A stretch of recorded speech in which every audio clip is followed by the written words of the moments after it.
తాకట్టులో ఉన్న బంగారాన్ని విడిపించి ఆ రోజు ఆన్లైన్ ధరకే కొంటుంది కొమ్మూరి గోల్డ్. జై జగన్నాథ్. 108 దివ్య దేశాల్లో ఒకటైనటువంటి పరమ పావన పుణ్యక్షేత్రం జగన్నాథుడు కొలువైన శ్రీక్షేత్రం పూరిలో ప్రస్తుతం నేనున్నాను.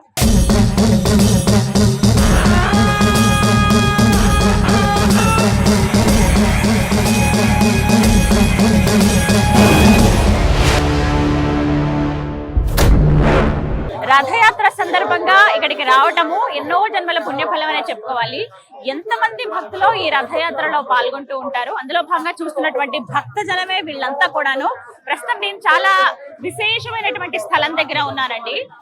సాధారణంగా శ్రీక్షేత్రం అంటే శ్రీ మందిర్ అని అంటూ ఉంటారు. స్వామివారి క్షేత్రాలు ఎక్కడైతే జగన్నాథుడు, బలభద్రుడు, సుభద్రమ్మ కొలువై ఉంటారో, అయితే అంతే ప్రసిద్ధి చెందినటువంటి మరో క్షేత్రం అంటే మరో దేవాలయం కూడా ఇక్కడ ఉంది. అదే గుండీచా మందిర్ అంటారండి. ప్రస్తుతం అదే మందిరం దగ్గర నేను ఉన్నాను. అయితే ఇక్కడ రథాలు కనపడుతున్నాయి, మీరు గమనిస్తూ ఉన్నారా? జగన్నాథ రథయాత్రలో భాగంగా బలభద్రుల వారు అలాగే సుభద్రమ్మ జగన్నాథుడితో కలిసి గుండీచా మందిరానికి వెళ్తారని చెప్తారు కదా. ప్రస్తుతం ఆ ఘట్టం రథయాత్రలో అంటే ఆషాఢ మాసంలో వచ్చేటువంటి 3వ రోజు రథయాత్ర ప్రారంభమవుతుంది. అందులో భాగంగా మూలమూర్తులే స్వయంగా రథాల పైన ఎక్కి ఇక్కడికి వస్తారు. సాధారణంగా ఉత్సవమూర్తులు రావడం అనేది మనం ఎప్పుడూ చూస్తుంటాం, కానీ ఇక్కడ విశేషం ఏంటంటే మూలమూర్తులే ఆలయం నుంచి కదిలి భక్తులకు దర్శనమిస్తూ ప్రత్యేకంగా విడిది కోసం ఇంకొక మందిరానికి వెళ్తారనమాట. ఆ మార్గం ఇది మీరు చూస్తారు కదా. ఇక్కడి నుంచి మనకి శ్రీ మందిర్ అంటే పూరి జగన్నాథుడి మందిరం ఏదైతే ఉందో అక్కడి నుంచి 2.5 కిలోమీటర్ల దూరం ఉంటుందండి. చూస్తారు కదా, ఈ దారంతా అదే మీకు విజువల్స్ లో చూపిస్తాను చూడండి. ఎంత కోలాహలంగా భక్తులతో సందడిగా కనపడుతుందో. అక్కడి నుంచి భక్తులు అంటే రథయాత్ర అక్కడ ప్రారంభం అవుతుంది, గుడి దగ్గర శ్రీమందిరం దగ్గర ప్రారంభం అయితే గుండీచా మందిరం వరకు అనమాట. ఇది ప్రతి సంవత్సరం రథయాత్రలో భాగంగా జరిగేటువంటి ఒక ఆచారం. ఇది మాసీమ అంటే అత్త అని అంటూ ఉంటారు కొంతమంది, పిన్ని గారని కొంతమంది చెప్తారు. విడిది కోసం అంటే మామూలుగా మనం అమ్మమ్మ వాళ్ళ ఇంటికి ఇలా ఎలా అయితే వెళ్తామో సెలవుల్లో భాగంగా సంవత్సరానికి ఒకసారైనా ఇలా అంటూ పెట్టుకుంటాం కదా నియమంగా, అలా ఇది ఒక నియమంగా పెట్టేశారనమాట. మనకి శ్రీ మందిరం దగ్గర నుంచి గుండీచా మందిరం వరకు కూడా 2.5 కిలోమీటర్లు ఉంటుంది. ఈ మధ్యలో ఉన్న రోడ్డు అంతా కూడా రథయాత్రకు అనుకూలంగా చాలా విశాలమైన రోడ్డు ఉంటుందండి. ప్రశాంతంగా అడుగులో మామూలు రోజుల్లో అయితే చాలా అసలు ఎలాంటి రద్దీ ఉండదు. ఆలయం కూడా లోపల ఫోటోలు మాత్రమే ఉంటాయన్నమాట స్వామివారివి. పేరుకి గుండీచా మందిరమైన గుండీచా అంటే ఇంద్రద్యుమ్న మహారాజు, సత్యయుగంలో ఉన్నటువంటి ఇంద్రద్యుమ్న మహారాజు గారి భార్య ఆవిడ మందిరం, ఆవిడ పేరుతో ఉన్నటువంటి మందిరం అనమాట. ఇక్కడ బలభద్రుల వారు, సుభద్రమ్మ, జగన్నాథుడికి సంబంధించి ఫోటోస్ ఉంటాయి మామూలు రోజుల్లో. అయితే కేవలం రథయాత్ర సందర్భంగా జరిగేటువంటి కార్యక్రమం ఏదైతే ఉందో ఈ 9 రోజుల్లో మాత్రం ఏకంగా స్వయంభూ మూర్తులే ఇక్కడికి కదిలి వస్తారనమాట. అలా ఇంతమంది భక్త జనం దర్శించుకోవడానికి వస్తూ ఉన్నారు. గతంలో కొన్నిసార్లు జరిగిన సందర్భాలు కూడా ఉన్నాయి. అంటే రథం కదలడం, ఎక్కువ మంది భక్తులు అవడము, కదలడం కష్టము అనే ఉద్దేశంతో కేవలం ఆ సమయానికి కదిపారు రథం. కానీ ఎంతో మంది భక్తులు ఇంకా ఉత్సాహంగా రథాన్ని లాగేందుకు ముందుకు వచ్చారు. ఇందులో భాగంగా రాత్రంతా స్వామి శ్రీమందిరం దగ్గరే ఉండిపోయారండి. అక్కడే ఉండి భక్తులకి దర్శనం ఇచ్చారు. ఆ తర్వాత ముందుగా బలభద్ర సుభద్రమ్మ వచ్చేసిన నిన్నటి సాయంత్రానికి కృష్ణ భగవాన్ అంటే ఈ జగన్నాథుడు మాత్రం ఇవాళ ఉదయం చేరుకున్నారండి. దాదాపుగా 10:30-11:30 అయిపోయింది సమయం. ఆ సమయంలో ఇక్కడికి చేరుకున్నారు. ఇక్కడి నుంచి విగ్రహాలను తీసుకుని వెళ్లి లోపల మందిరంలో పెడతారనమాట. అక్కడ వారికి ఆశ్రయం ఏర్పాటు చేసి అక్కడ కూర్చోబెట్టిన తర్వాత దర్శనాలు అనేవి యథావిధిగా జరుగుతాయి. ఇప్పుడు చూస్తున్న వాళ్ళందరూ కూడా ఇది ఒక పరిక్రమ లాగా అనమాట. అటుపక్కకు ఉన్నాయి, మనం ఈ భాగంలో ఉన్నాం కదా. ఇప్పుడు చూస్తున్నవి ఇక్కడ గమనించండి.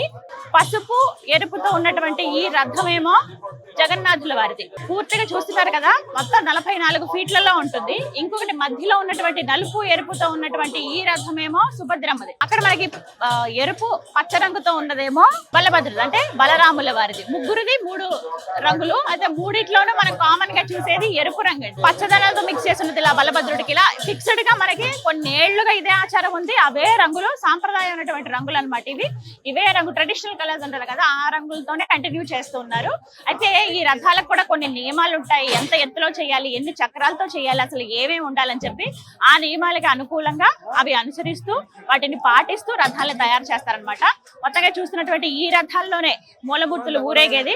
అదే విశేషం కదా, ఎక్కడైనా సరే మూలమూర్తులు రావడం అనేది అది అసాధారణం కాదు, అసలు జరగని పని. కేవలం పూరిలో మాత్రమే మనకి అదృష్టం. పూజలు అందుకునే ఆ స్వామి భక్తుల కోసం బయటికి కదిలి వచ్చి అందరి భక్తుల కోసం అని చెప్పి ఇక్కడ గుండీచా మందిరంలో దర్శనమిస్తారనమాట. మొత్తానికి అక్కడి నుంచి 2.5 కిలోమీటర్, శ్రీమందిరం నుంచి 2.5 కిలోమీటర్ల దూరంలో ఉన్నటువంటి ఈ గుండీచా మందిరంలో ఈ 9 రోజుల పాటు స్వామి దర్శనమిస్తారు. ఎవరైతే రథయాత్ర రోజు రాలేకపోయామనుకున్నారో వారు ఈ 9 రోజుల్లో ఎప్పుడైనా రావచ్చండి. అలా వచ్చి మీరు కూడా ఆ స్వామిని అలాగే బలరాముల వారిని సుభద్రమ్మని దర్శనం చేసుకోండి. జై జగన్నాథ్. ఇవాళ ఎంతో విశేషమైన పర్వదినం. ఇవాళ ఒక పండుగ అన్నమాట. మొత్తం ప్రపంచం మొత్తం కూడా ఒక పండుగ వాతావరణం అన్నమాట. ఎక్కడ చూసినా కూడా రథం మీదకి ఉత్సవమూర్తులు రావడం జరుగుతుంది. కానీ ఈ యొక్క పూరి క్షేత్రంలో మాత్రం లోపలున్న మూలమూర్తులే వచ్చి ఆ యొక్క రథోత్సవంలో రావడం, మన అందరికి కూడా దర్శనం ఇవ్వడం చాలా విశేషమైనది. అందులోనూ రథోత్సవం అంటే ఒక విశేషమైన ఆగమ శాస్త్రాల్లో చెప్పబడింది. ఏమని అంటే రథే కేశవం దృష్ట్యా పునర్జన్మ నవిద్యతే అని చెప్తారనమాట శాస్త్రంలో. అంటే రథంలో ఉన్న యొక్క కేశవమూర్తిని ఎవరైతే దర్శిస్తారో వారికి పునర్జన్మ అనేది ఉండదు అని చెప్పి శాస్త్రాలు ఉక్తి. అలా ఇవాళ మన శుభదినం. అలా లోపలున్న మూలమూర్తులే వచ్చి ఆ జగన్నాథుడు, ఈ జగత్తుకే నాథుడైనటువంటి జగన్నాథుడు ఇవాళ మన అందరికి కూడా చక్కగా ఈ రథోత్సవంలో మనకి దర్శనం ఇవ్వడం జరుగుతుంది. అసలు ఈ రథోత్సవం యొక్క విశేషత ఏమిటంటే అన్నిటికంటే మొదటి రథోత్సవం ఇదే అని చెప్పబడుతుంది. మనకి ప్రధానమైన రథోత్సవం. ఈ రథోత్సవం మొత్తం 10 రోజులు జరుగుతుంది. ఏ రథోత్సవం అయినా ఒక రోజే జరుగుతుంది, కానీ ఇక్కడ మాత్రం విశేషంగా 10 రోజులు జరుగుతుంది అన్నమాట రథోత్సవం. అంటే మొదటి రోజు పొద్దున్నే స్వామివారికి, ఇది ఎప్పుడు మొదలవుతుందంటే జ్యేష్ఠ పౌర్ణమి రోజు స్వామివారికి మంగళ స్నానాలు ఆచరిస్తారనమాట. అంటే 108 కలశాలతో స్వామికి అభిషేకం చేస్తారనమాట.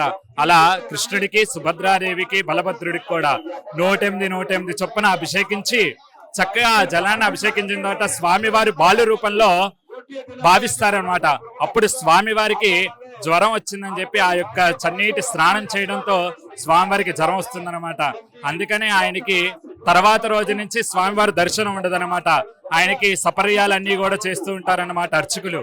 ఏదైతే మనం అయితే జ్వరం వస్తే ఎలా అయితే మందులు వేసుకుంటామో స్వామికి కషాయం వంటిది అలాంటి మందులు ఇచ్చి స్వామివారికి సపర్యాలు చేస్తారనమాట. సపర్యాలు చేసిన తర్వాత పాడ్యమి తర్వాత వచ్చే ద్వితీయ నాడు స్వామివారిని ఈ యొక్క రథోత్సవం అనేది ప్రారంభమవుతుంది అనమాట. మళ్ళీ చక్కగా అభిషేకాలు ఆచరించి ప్రాతకాలమే స్వామివారికి మంగళ స్నానం చేయించి తర్వాత ఈ యొక్క అలంకారం శృంగార అలంకారం అని చెప్తారనమాట. శృంగారం అనే ఒక కార్యక్రమం అంటే స్వామివారికి మళ్ళీ రంగులు పూసి చక్కగా అలంకరించి ఈ యొక్క రథోత్సవానికి తీసుకొస్తారనమాట. ఈ రథానికి కూడా ఒక్కొక్క దానికి ఒక్కొక్క పేరుందనమాట. మన జగన్నాథుడి యొక్క రథాన్ని తీసుకుంటే నంది ఘోష అని చెప్పి ఆ యొక్క రథానికి పేరు. అలానే సుభద్రాదేవి యొక్క రథానికి పద్మధ్వజం అని పేరు అనమాట. అలానే మన బలభద్రుడికి యొక్క రథాన్ని చూసుకుంటే దాన్ని తాళధ్వజం అని చెప్పి దాని యొక్క పేరు అన్నమాట. ఈ యొక్క 3 రథాలకి 3 పేర్లు. ఆ 3 విగ్రహాలు ఏవైతే చూసారో పక్కన అవి వాళ్ళ యొక్క రథసారథులు అన్నమాట. యొక్క రథానికి ఈ యొక్క రథాన్ని ఇక్కడి నుంచి ప్రారంభించి గుండీచా మందిరం అంటారనమాట. అంటే స్వామిగారి పిన్ని గారి ఇల్లు అనమాట. అంటే ఆ యొక్క స్వామివారు అక్కడికి వెళ్తారనమాట ప్రతి సంవత్సరం కూడా.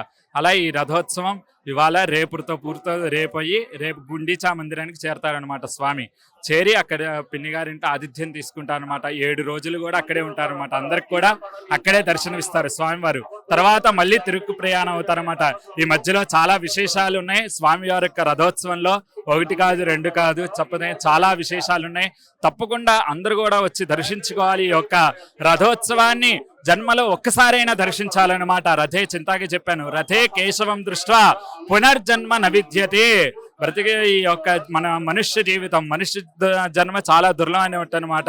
ఎన్నో కోట్ల జన్మలు ఎత్తితే గానీ ఈ యొక్క జన్మ రాదు. అలాంటి జన్మ మనకి ఈనాడు ప్రాప్తిచ్చింది.